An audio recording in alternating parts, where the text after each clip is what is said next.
When most of us take a trip, we usually have everything planned out. Rarely do we take a trip without any sense of direction or where we're going. Can you imagine the journey that the Israelites were on after leaving Egypt? Their movement depended on when God moved a hovering cloud. They didn't know what was to come next, when they would move next, when that cloud would move, and when they would follow or what was to come. You can imagine that they grew very impatient. These people started complaining about everything.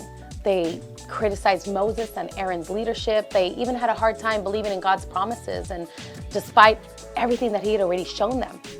Verse 2 in chapter 13 even says they wish they had died in Egypt. Now we might look at that and say, man, these people are ungrateful, how difficult they are, etc.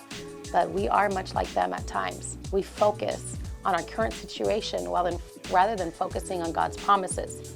We look at all the difficulties and where we are at that moment and the trials, and we think to ourselves, God, why is this happening to me? How long are you going to have me here in this pain, in this mess? Now I want to ask you something. What are you focused on? Are you focused on the difficulties that you're in, the current trial that you're walking through? Or are you focused on the promised land and the reward? It's important that we always keep our eyes on God and what he has promised.